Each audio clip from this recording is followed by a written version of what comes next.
Thank you for your service. Oh, yeah. did you just read my mind? What happened? I was about to say I need to make a request. Stop sending me the Ventura-Stern for president shit. Oh, God, I know. I've gotten that 1,000 times. That is so weird. You just did the impression. I know. That's literally the next thing I was going to say. Anytime I hear thank you, I think, thank you for your service. I mean, Stern's smart enough to know what the media will bite on, but it's just a goof. Stop. Oh. I have no desire to talk about it at all. It's a dumb, silly fucking thing they're doing. Get so many fucking tweets about that. What, they're actually running for the presidency? Are they? Are they really? I didn't even fucking... Really? They're going to do this? I wouldn't even read a story like that. Because it's they just... tweet us enough about it. I know. I just couldn't even deal. Really? That's happening? On InfoWars? And what is InfoWars saying about it? It's Alex Jones's website. All right. What is he saying? Is he at least saying it's a stupid goof and that they'll get a little press out of it? No, this is former Governor Jesse Ventura and radio personality Howard Stern are set Wednesday on Stern's radio show to discuss the serious possibility of a 2016 presidential run. No, to goof on it. There's nothing serious about it. Well, talking on and off air to Alex Jones, Ventura made it clear this is very serious and not a stunt. Uh-huh. So and they're going to try to sign on a Secretary of State turd. So Ventura's going to run for president and Howard's going to be his VP. Yeah, because Howard loves being second cheese. Yeah, thank you. Howard's ego will not allow that. We all know that. This is a stupid goof. It's such a stunt. Please. Can we wake up Alex Jones? Can we cold call him now? Oh, that boy. Seems fair. I mean, Stern has indicated that he will probably quit his current show in 2015 anyway, leaving the path clear for a presidential campaign to begin the same year. Yeah, sure. All right. Like a real campaign. President Stern. Okay, sure. Of course that's going to happen. Wasn't he running for governor once? And he did. Didn't follow through because he didn't want to release all of his financial information. And wouldn't he make a better first lady at this point? I was going to say pernt. At this pernt. At this pernt.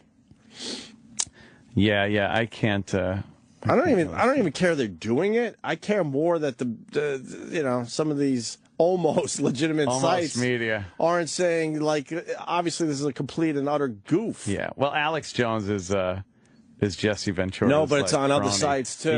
Yeah. It's on other sites. But because Alex Jones he broke it, right?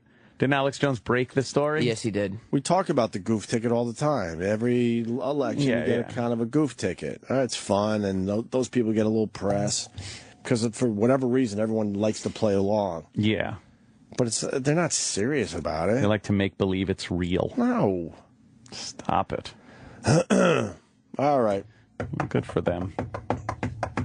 Jesse the body. Like Jesse would have any credibility to run for office anymore. He was the governor for a while, the governor of fucking Minnesota. Which kind of amazes me. Which is amazing. I mean, we've had him on enough to he realize comes off as certifiably insane. To realize how amazing that actually was right? at the time.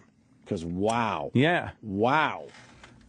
Jesse the mind. Yep. Jesse the body is now Jesse the mind. And he was the governor, but then, he almost seemed sane when he was the governor. Mm-hmm. He seemed crazy during the wrestling years, but he had to be because he was a wrestler. It's crazy. He was able to keep it pushed down. He toned it down. Just enough. He cut off his riffraff hairdo and went with the shaved head look, and he was always well-kempt and put in a nice suit and everything. And then once he got out of that office, he just went completely batshit crazy to where, no one's going to... You hear him debate on, some of the talk shows, and he's fucking madman. Or was he always batshit crazy? That's just it. Maybe he was, and they were able to cover that up when he was the governor. Where he jumped the shark was... He said on our show, I think, that his son or somebody close to him showed him the Loose Change documentary. Oh, God. And that set him off down this path. Loose Change. Well, we got a guy now saying the Bin Laden story is all bullshit. What, the killing of Bin Laden? Yeah. Which journalist is saying this? An acclaimed journalist saying that the White House version of Bin Laden's death there is one big lie. I do. If you look at the way the White House handled things like Benghazi and the Syria situation, you realize that if the White House and Obama was involved in that, like they like to say he was, it would have been a clusterfuck, because everything this guy does is a clusterfuck. I find it really strange we never saw a picture. No picture, no fucking... I find that strange, and their reasoning for that very strange. Meanwhile, when they showed the video of Saddam Hussein being basically tortured at the end of his life, being hung, and we got Gaddafi getting a fucking... Although that was from a cell phone, so it makes it harder, obviously. No. I get it, but... Gaddafi getting something shoved up his asshole in the back of a fucking pickup truck after they got him. And then the most wanted man on the face of the earth, nothing? I don't know. I always found it a little strange. It's a Pulitzer Prize-winning journalist, Seymour Hersh, contends Seymour Butts? Seymour Butts. Hey, would you blow me? Well, Haywood was there, but he didn't have a lot to do with Patio this one. furniture? Patio furniture was definitely involved with this Alcoholic! Contends the 2011 U.S. Navy SEALs raid that resulted in the killing of 9/11 mastermind Osama bin Laden is one big lie. Wow. And he won a Pulitzer. Who was that, Sal?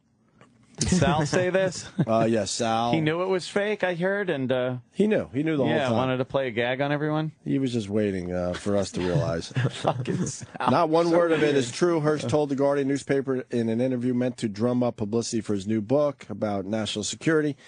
Nothing's been done about that story. It's one big lie, the 76-year-old Hersh told The Guardian. Dixie Normus. Dixie Normus.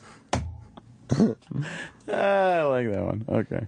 He's basically saying that the account hasn't been appropriately looked at by journalists or looked into. Oh. The Pakistanis put out a report, don't get me going on it. Let's put it this way. It was done with considerable American input.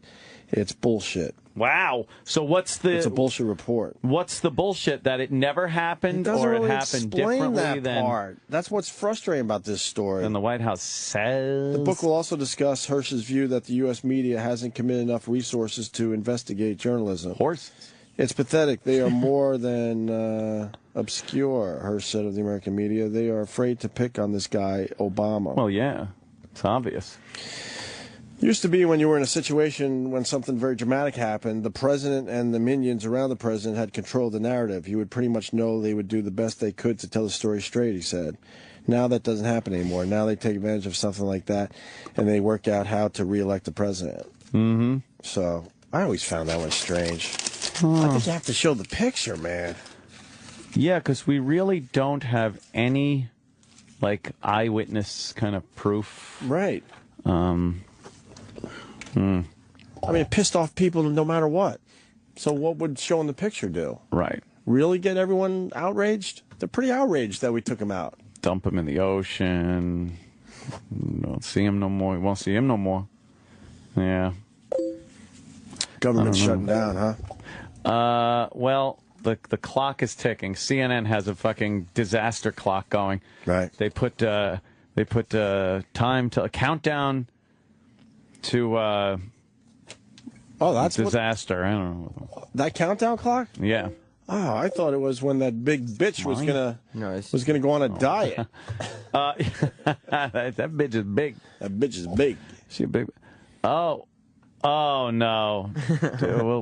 Breaking news is this? Is this breaking? Sal just sent it to me and said this one actually is real. Oh, Sal. Jesus. Dominic Really? Barbara arrested Fuck this guy. in choke try. Dominic Barbara was the lawyer that represented Ant's ex. Yes. A complete and utter twat. Oh, he's a fucking disaster now. And his life is just getting worse and worse by the month. He's been arrested. This time he is accused of choking a woman. I'll choke a bitch. Wow, look at him. He doesn't even look like the same fucking guy anymore. Look how angry he looks. He looks now. angry and crazy. He was trying to come off like, it's okay, like in every interview, but it finally caught up with him, I guess. And then he loved calling our show to talk about Jesus. no hard feelings with Anthony. Hey, Anthony. I told him to go fuck himself. I remember that day. What a twat.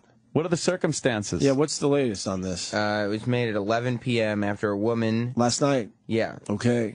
Called the police, and she said that they'd gotten into a verbal argument, And then Barbara I'm Heisenberg. I'm crazy. I watched the Breaking Bad, and I fucking just figured I'd choke a bitch. Tread lightly. Tread lightly. The woman was at his home. That's important, I guess. Yeah, and so they were in a verbal argument in his home, and then he put his hands around her throat and applied pressure, quote unquote. Nice. He soon released his grip, police said, and the woman was able to flee. He's already facing other charges, stemming from what? Well, he shoplifted. Earlier run-ins with the law. Yeah, he's saying, okay. He shoplifted a YSL pocketbook, Yves Saint Laurent. Yeah. From, a high-end boutique. Oh, yeah. And that he's down to shoplifting. Shoplifting and choking a bitch. Plus, he harassed, stalked, and tried to extort $200,000 from one of his ex-wives. And now he choked the bitch, allegedly. Allegedly, according to this article. That's breaking news, huh? I can't believe how much money I had to give that fucking guy. And he went through it all. Oh, yeah. He went through all your money nice. Oh, yeah. Mine and a bunch of other people's. Wow. And apparently he got in trouble for kind of misappropriation of funds when people would give him a retainer. And he wouldn't do a lot of the work.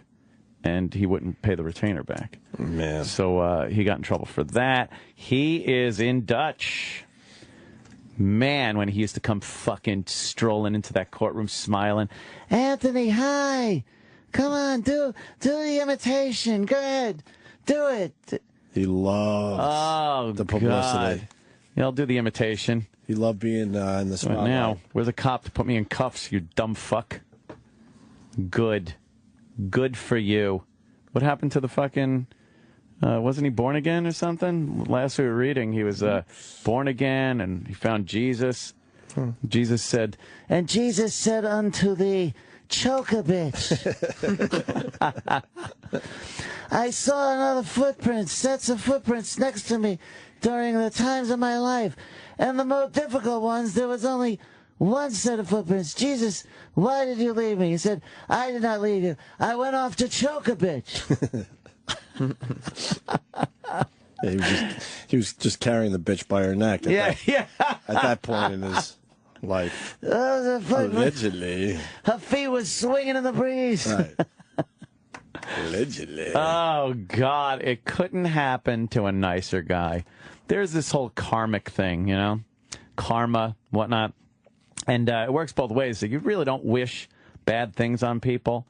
But when they do happen, you have to look and say, it could not have happened to a more worthy asshole than the likes of a Dominic Barbara. Take it easy, funny man. Did they release him? Is he in jail? Did he make bail? I should bail him out. Go down there. How great would that be? Hey, Dominic, come on. Hop in. Hop in. We're going to go for a ride. Just me and you. You fuck. All right, we'll figure out if he's still in jail or not. He faces arraignment today. Oh, then he was Monday. probably still in. He was probably still in the slam overnight. You don't have any cash, so Yeah. Where is this going down? We should go to the Hempstead. Let's go say hi. Hempstead. Yeah, it's close. I should sit in on his arraignment. That like he fucking called the press to sit in on my fucking divorce case. That fuck. I could just sit there. He pulled out all the tricks. How you doing? You still want me to do the voice? Hey, let me do the voice. He called in the press. They were sitting in the front row for Ant's case. That's nice. That's a good tactic to take. Yeah, thank you. All right. We'll wrap up the show next with a couple other doozies. We got a couple more doozies. Do we have a Lulu? Maybe a Lulu, definitely a doozy. All right. Do we have a Whopper? You know what? Sale will tell us a Whopper. Because it's a lie, get it? The Opie and Anthony Show continues in moments. And now these messages.